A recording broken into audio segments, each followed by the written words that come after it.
What's up sa inyo mga boss? So today ay magpapalit tayo ng ignition coil ni Legendary at saka ng spark plug. So tara. So ayan mga boss, sa mga hindi pa nakakalam, hindi na stock itong ignition coil ni Legendary.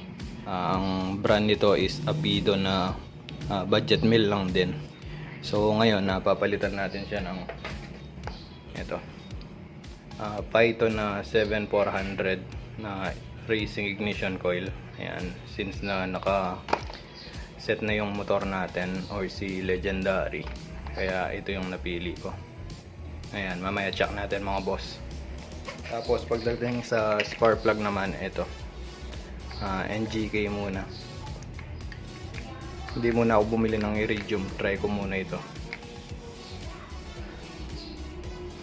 Tapos mga boss, pagdating sa dulo ng video, pagkukumparin natin yung kuryente ng i-install natin at itong naka-install kay Legendary kung alin yung mas okay. So ngayon, check na muna natin ito mga boss. So tara. So ayan mga boss, nandito na tayo sa magic table natin. Baka dito na tayo mag-unbox ng mga parts dito sa table na to. Pagpasensyaan nyo na, medyo marumi yung table. Ganito na lang talaga to. Pero siguro yung mga unboxing video natin katulad nito, ayan, dito na nating ginagawa mga boss. So ngayon, ayan, NGK yung napili ko na hindi iridium, ordinary lang to mga boss.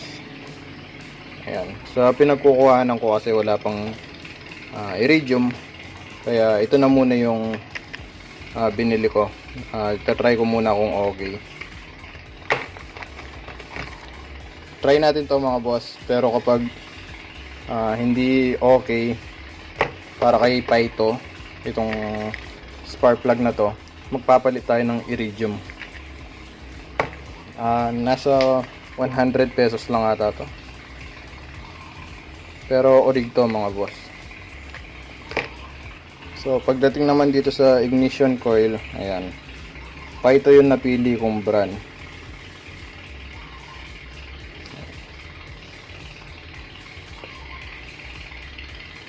Ayan, wala tayong pambili ng orig na MSD kaya ito na muna. Tsaka ito-try din natin kung okay itong Python 7400 na racing ignition coil. At soon sana makapag-racing CDI tayo. Tapos pala dito, ang kukunin ko talaga dapat yung terawatts lang para sakto dun sa paglagyanan natin ng o yung pinaka-mount ng ignition coil sa chassis ni Legendary. Kasi ito mahaba to mga boss. Panigurado ito, hindi ito fit. Pero try pa din natin. So kung hindi maganda, edi palit na lang tayo, benta na lang natin. Check muna natin mga boss.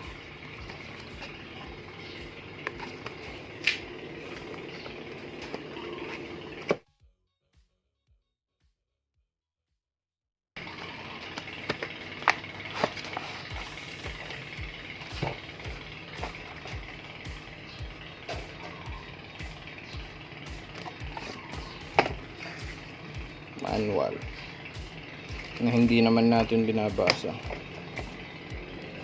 Wala na. Hindi muna natin to.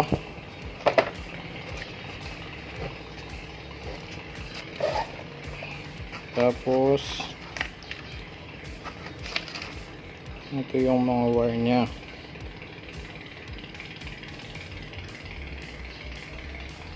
Ayan, mamaya na natin naayusin to mga boss.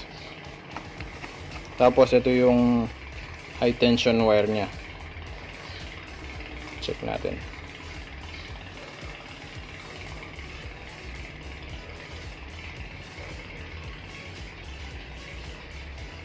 Mukhang makapal naman yung sa loob, yung pinaka wire nya. So mamaya makikita natin kung maganda yung bugan ng kuryente dito mga boss.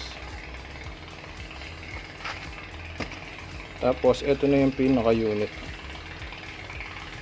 Ayan, dalawang male terminal,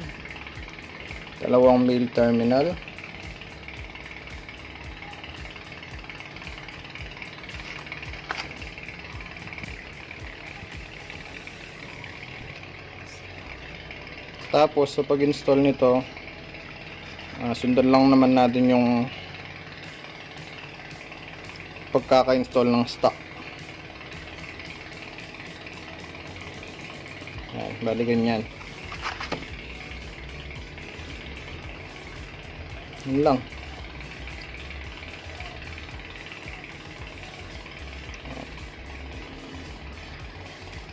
So ngayon mga boss, install na natin.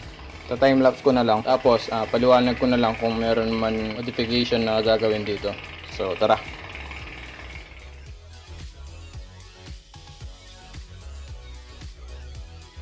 Ayan, ito pala yung spark plug na nakakabit kay Legendary. Ayan, so palitin na mga boss. Pero pwede pa naman to. Konting linis lang. So ngayon palitan na natin.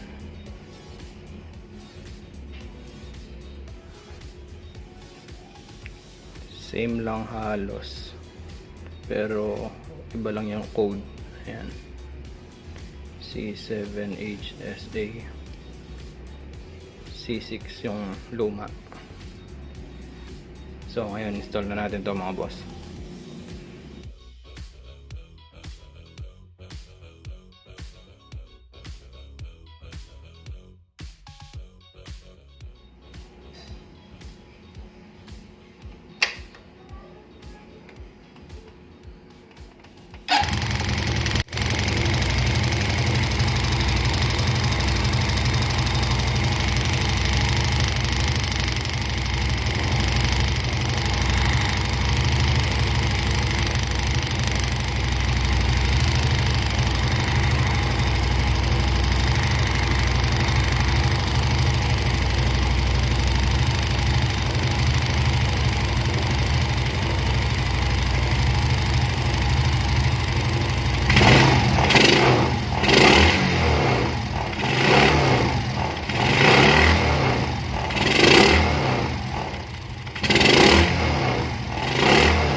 So bali ganyan yung pagkakakabit niya mga boss.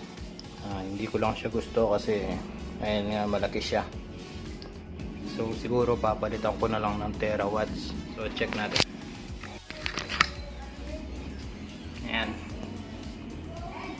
So bali dito tatlo yung negative na nakalagay. Isa dito sa mismong ignition coil. Tapos isang negative dito sa terminal niya, ito. Tapos itong positive na to galing to sa mismong kay Legendary, itong wiring niya. Bali ganyan lang yung setup niya.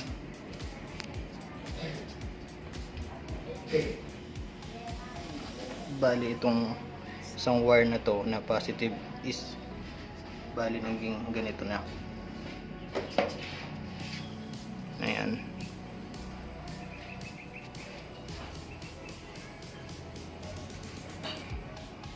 So makakabit naman to, kaso tatanggalin natin ito. Kaso pangit. Kaya tatanggalin ko na lang siguro mga boss.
So ayan mga boss, binalik ko na lang to. Binalik ko yung Apido na ignition coil. Hindi ko na linigay total itong Python na 7400. Kasi ayokong magputol sa chassis nung mount ng or magiging mount nito. So ang gagawin ko na lang, papalitan ko na lang siguro to ng terawatts para plug and play. Pero gusto ko sana ganito kasi alam ko mas malakas ito eh. Kaso wala, ayokong i-sacrifice yung chassis. Once na naisipan ko na magbalik stock ganyan, eh wala, papa-welding mo ulit. So yun na lang siguro, terawatts na lang. At least okay din naman yun. Racing ignition coil din naman yung terawatts. So yun lang siguro mga boss. Mission field yung pag-install natin ito. Pero nakita nyo naman yung review, yung kuryente niya, para sa akin malakas din naman. Hindi ko lang talaga nagustuhan yung mount. Pero kung kayo gusto nyo mag-mod sa Smash nyo or kay Legendary, pwedeng pwede to mga boss. Mas malakas to kumpara dun sa Apido tsaka terawatts sigurado. So yun lang siguro mga boss. Hanggang dito na lang muna siguro yung vlog natin about sa pag-install nito at pagpalit ng spark plug kay Legendary. So abangan nyo lang yung susunod na vlog. Kita-kits na lang tayo mga boss. Always ride safe.